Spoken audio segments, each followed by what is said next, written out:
There are truths you now understand that you literally could not have understood 5 years ago. Not because you weren't smart enough, but because understanding itself is developmental. Your consciousness had to reach a specific threshold before certain truths could make sense. Carl Jung discovered that awakening isn't about learning new information. It's about developing the capacity to comprehend truths that were always there but were previously incomprehensible. Like trying to explain calculus to someone who hasn't learned algebra, the information exists, but the understanding structure doesn't. And now that you understand these truths, you realize most people don't. Not because they're stupid, but because their consciousness hasn't developed to the stage where these insights become possible. You can't explain what you now know because they lack the developmental foundation to receive it. I'm about to share 5 truths that only awakened people understand. If you get them, you'll know you've crossed the threshold. If you don't, you'll understand why awakened people seem to speak a different language. Because they're operating from a consciousness level that requires lived experience to comprehend. Here's what Jung understood that explains everything. Consciousness develops in stages, and each stage can only comprehend truths at its level and below. You cannot understand truths from stages above your current development. They're not just difficult to grasp. They're literally incomprehensible until you develop the cognitive structures necessary to hold them. This is why arguing about spiritual truth is pointless. 2 people at different consciousness stages aren't disagreeing about the same thing. They're perceiving entirely different realities. What's obvious to one is nonsense to the other, not from dishonesty, but from developmental impossibility. Jung experienced this painfully after his individuation. He would share insights that seemed self-evident to him, and watch intelligent, educated people completely misunderstand or reject them, not from resistance, but from incapacity. They simply didn't have the consciousness structures to comprehend what he was saying. He realized certain truths can only be understood after you've lived them. You can't teach them, explain them, or convince anyone of them. People develop the capacity to understand them through psychological work and life experience that transforms their perceptual apparatus. Then, suddenly, what was incomprehensible becomes obvious. The truth didn't change. Their capacity to perceive it did. This is the loneliness of awakening. You understand truths that most people cannot understand. And you realize you didn't learn these truths. You developed the capacity to comprehend them. They were always true, but your consciousness had to evolve to the point where you could finally see their truth. Jung's first truth that only awakened people understand. The vast majority of humans are psychologically asleep, living from unconscious patterns, projections, and conditioning, and they have absolutely no idea they're asleep. They think they're awake. They think they're choosing. They think they're conscious. But they're operating from complete unconsciousness while believing they're fully aware. Before you awaken, this concept makes no sense. You think, of course I'm awake. I'm thinking, choosing, living consciously. You can't see your own unconsciousness while you're in it. It's like trying to see the lens you're looking through.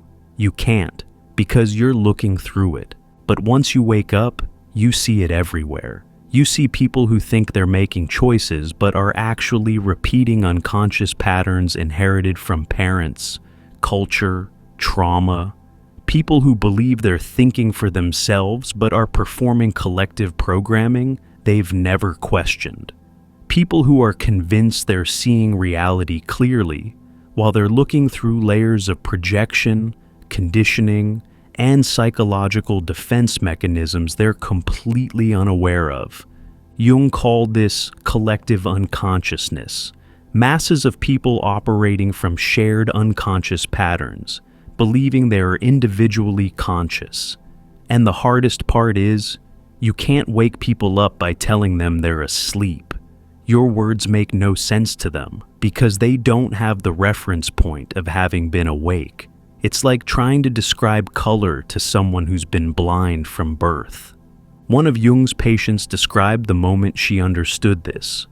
I woke up from a lifetime of unconscious living and suddenly saw that almost everyone around me was still asleep. My family, my co-workers, most of my friends, they were running unconscious programs while believing they were conscious. My mother was repeating patterns from her mother, completely unaware. My colleagues were performing corporate personas they thought were their authentic selves. And the most disturbing part was, I had been exactly like them, completely unaware of my unconsciousness, and I would have been deeply offended if anyone had suggested I wasn't fully awake.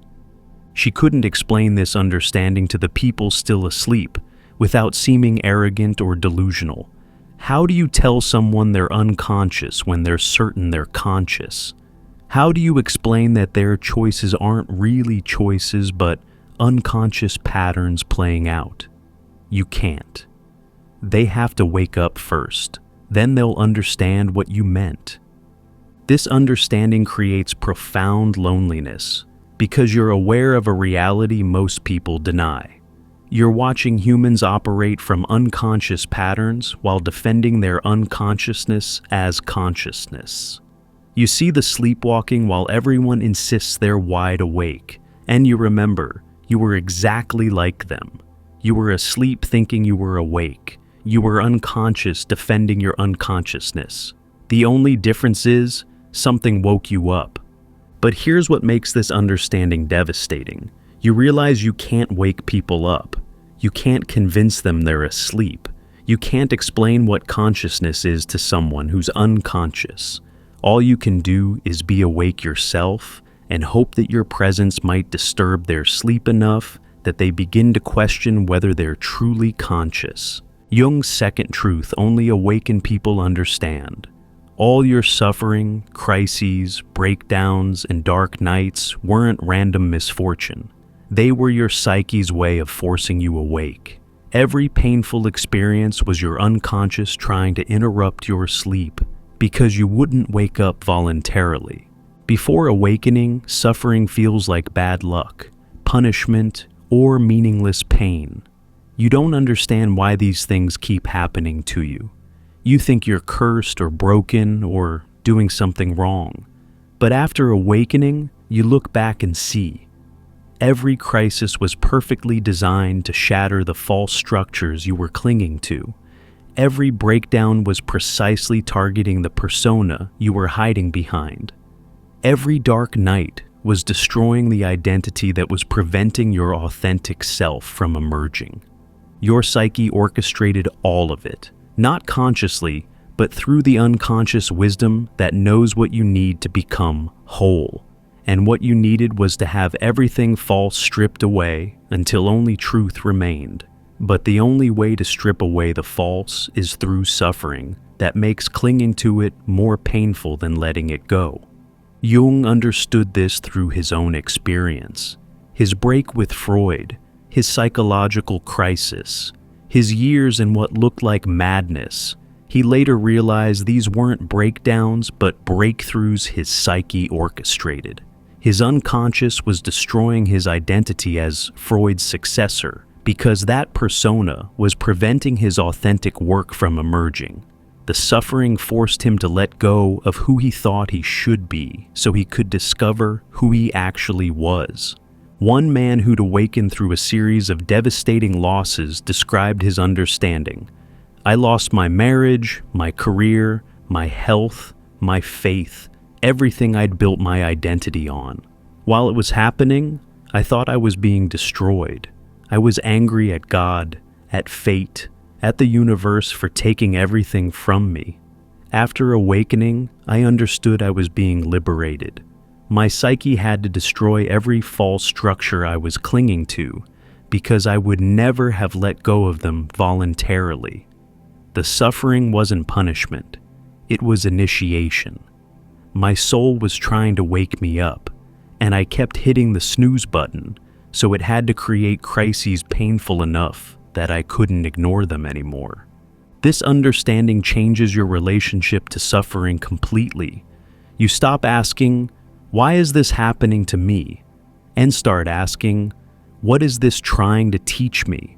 What false structure is this designed to destroy? What truth is my psyche trying to force me toward?"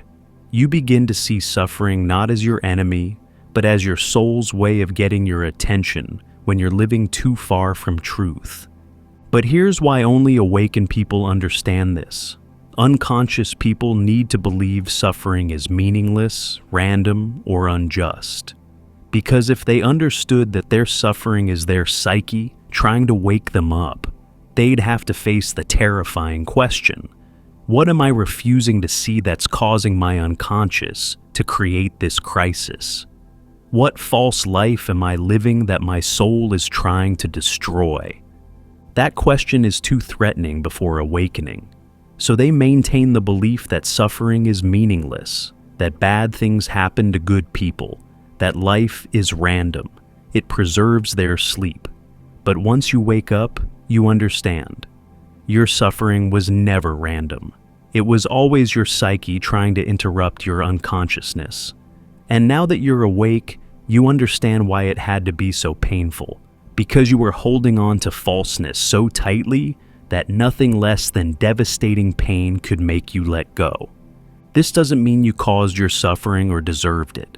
It doesn't make the pain okay or justify what happened. It means your psyche loves your wholeness more than your comfort, and it will sacrifice your comfort entirely if that's what becoming whole requires. Jung's third truth shatters the spiritual fantasy. Awakening doesn't lead to connection with others. It leads to profound loneliness. The more conscious you become, the fewer people you can relate to. Not because you're being exclusive or judgmental, but because you're operating from a consciousness level most people haven't reached. Before awakening, you might believe that conscious people form communities, find each other, create deep connections. And there's some truth to this. Awakened people can connect deeply when they find each other, but Jung's hard truth is, those connections are rare. Most of the time, awakening means isolation. You're speaking a language almost no one else speaks, seeing a reality almost no one else sees, living from a place almost no one else inhabits. This is the opposite of what spiritual seekers expect. They think consciousness will lead to belonging. But Jung discovered, consciousness leads to differentiation. The more you individuate, the more individual you become. The more you become your authentic self, the less you fit into collective structures. The more conscious you are, the more alone you are. One woman who'd completed profound individuation described her understanding. I used to think awakening would help me find my people. Instead, it made me realize there are very few people operating at this consciousness level. Most of my old friendships fell away because we were speaking different languages. My family couldn't understand me anymore. Even in spiritual communities, most people were performing awakening, not living it.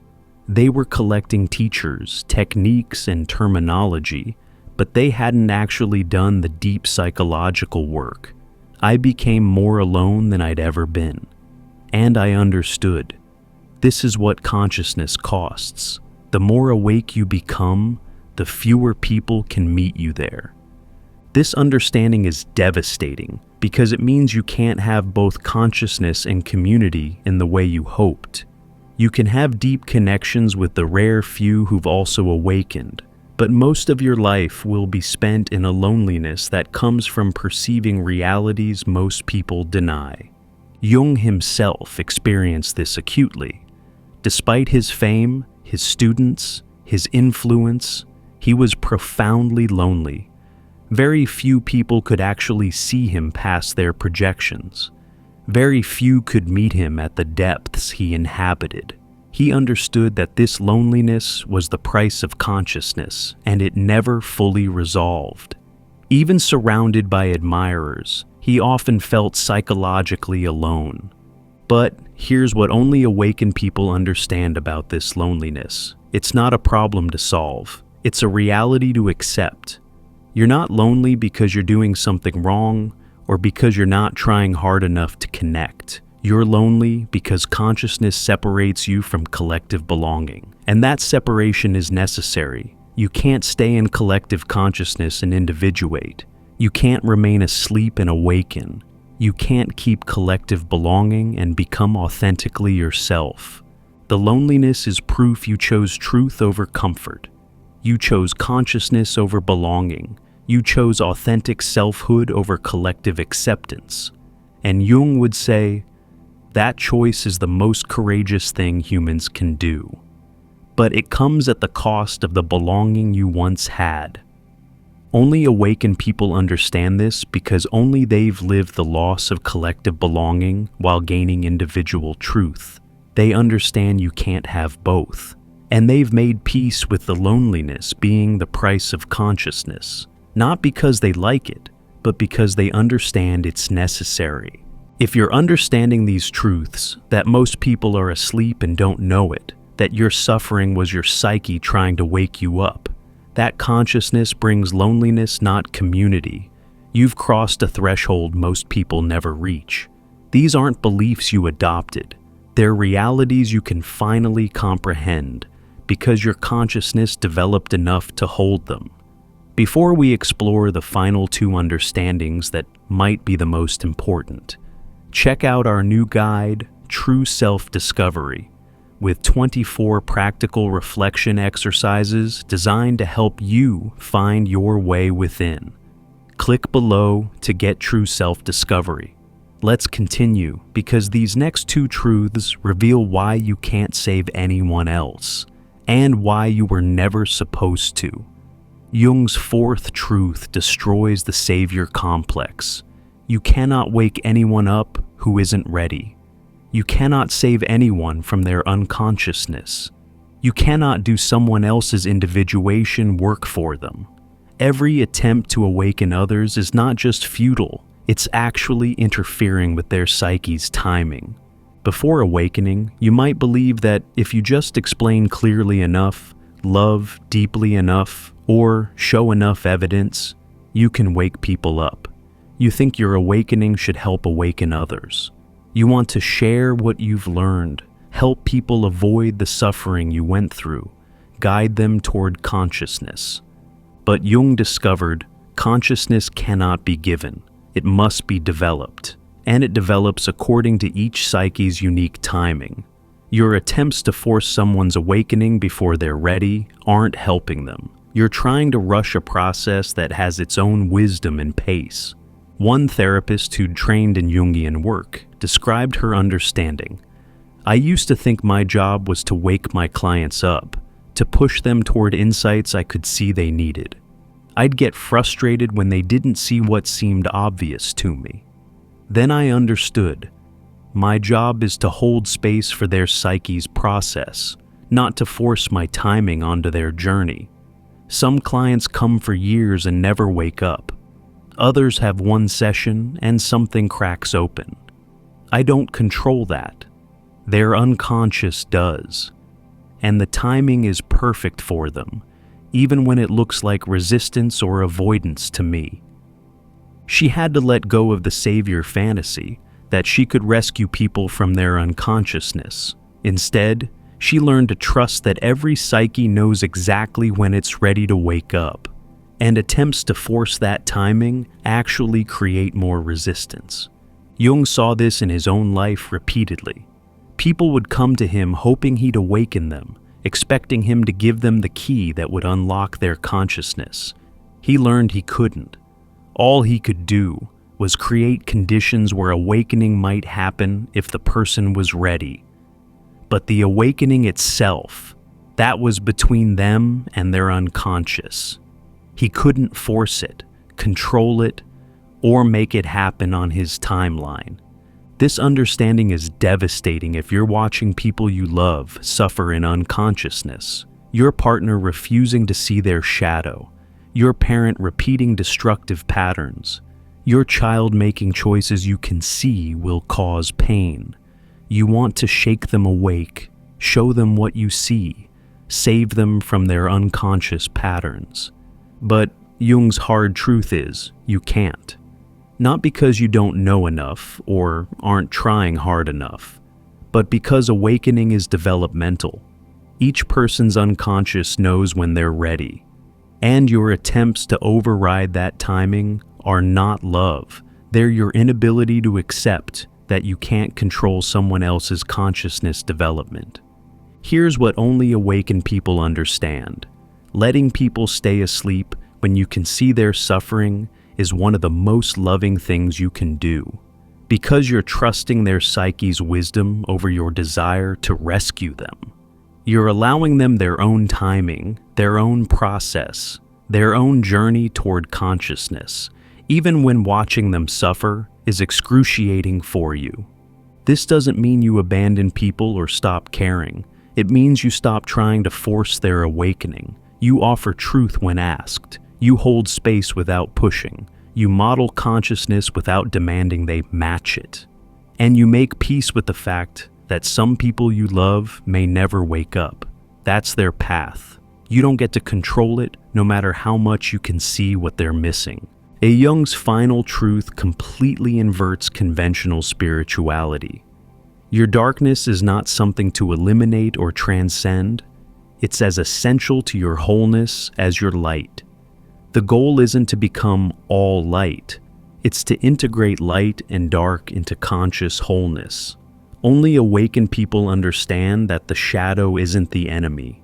It's the rejected half of yourself that contains power you need.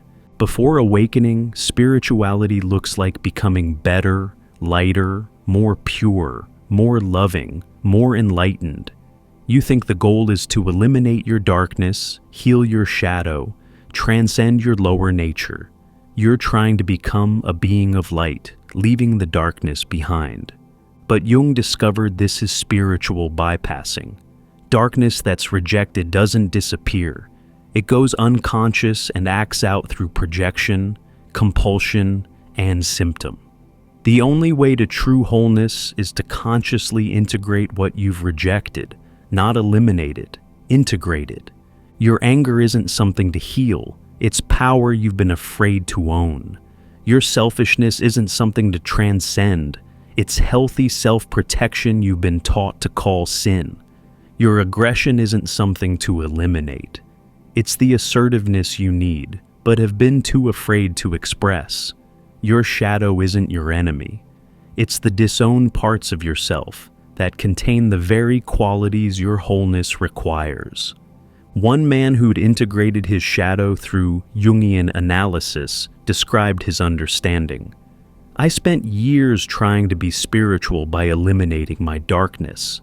I meditated, affirmed, practiced compassion, all while repressing my anger, my selfishness, my aggression. Then through shadow work, I realized those qualities weren't evil. They were power I'd rejected because I'd been taught nice people don't feel those things. Integrating my shadow didn't make me dark. It made me whole. I became more powerful, more authentic, more alive. Not despite my darkness, but because I finally owned it. This understanding inverts everything spiritual seekers are taught. You're not trying to become all light. You're trying to become conscious of both light and dark. You're not transcending your shadow. You're integrating it. You're not eliminating your darkness. You're owning it so it doesn't own you. Jung emphasized, the most dangerous people are those who think they're all light. Because their darkness hasn't been eliminated, it's just unconscious. And unconscious darkness is far more destructive than integrated shadow. The person who owns their capacity for evil is far safer than the person who believes they're incapable of it. But here's what only awakened people understand. This integration never ends. There's no final enlightenment where you've integrated all shadow and become complete. Every new level of consciousness reveals new shadow material. Individuation is endless. The goal isn't to arrive at wholeness. It's to remain committed to the ongoing process of integrating whatever remains unconscious. This understanding destroys the spiritual fantasy of arriving, completing, achieving enlightenment. There's no there. There's only the continuous process of becoming more conscious, more integrated, more whole. And that process includes continually discovering and integrating darkness you didn't know you carried. Let me bring these understandings together. Most people are unconscious and don't know it, and you can't wake them by telling them. Your suffering was your psyche forcing you awake. Every crisis was perfectly designed to shatter what was false. Consciousness brings loneliness, not community. Awakening separates you from collective belonging. You cannot save or awaken anyone else. Everyone develops according to their own psyche's timing. And darkness is not your enemy. It's the disowned half of yourself that must be integrated, not eliminated. These aren't beliefs you adopted or concepts you learned. They're truths you understand because your consciousness developed to the stage where they became comprehensible. 5 years ago, these same words would have meant nothing to you. Now, they feel like recognition, like someone is finally articulating what you've been experiencing but couldn't explain. That shift from incomprehension to understanding is proof of your development. You didn't learn these truths. You became capable of comprehending them. Your consciousness evolved enough to hold paradoxes, see through illusions, accept hard realities, and understand that wholeness includes what you were taught to reject. Jung would say, if you understand these 5 truths, you've individuated to a level most humans never reach. Not because you're special or chosen, but because you were willing to pay the price of consciousness. You suffered enough to wake up. You got lonely enough to accept separation. You did enough shadow work to integrate darkness. You failed enough at saving others to let them have their own journey. You surrendered enough false spirituality to embrace the messy reality of true wholeness.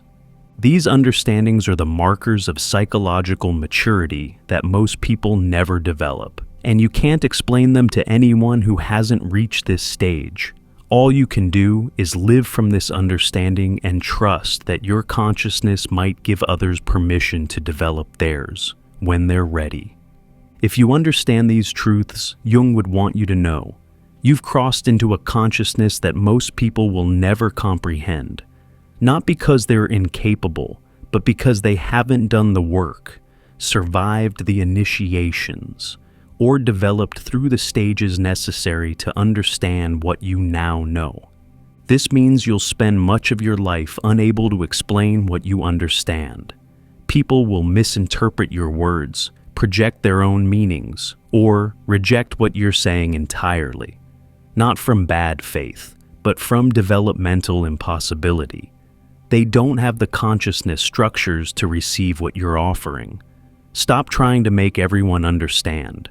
Your job isn't to explain your understanding to those who can't comprehend it.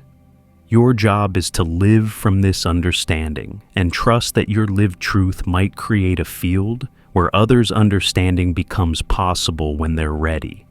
You understand these things because you've been through the fire that makes understanding possible. You've suffered enough, felt lonely enough, integrated enough shadow, and survived enough initiations that these truths became self-evident. They weren't always self-evident. You couldn't have understood them before. But now you do, and that understanding is proof that you kept developing when most people stop, kept questioning when most people crystallize, kept integrating when most people defend. You're not better than those who don't understand. You're just further along a path they haven't chosen yet, or may never choose. And that's okay. Everyone's consciousness develops according to its own wisdom, including yours, including theirs. If these understandings resonated, if you found yourself nodding because finally someone is articulating what you've been unable to explain, subscribe to the channel.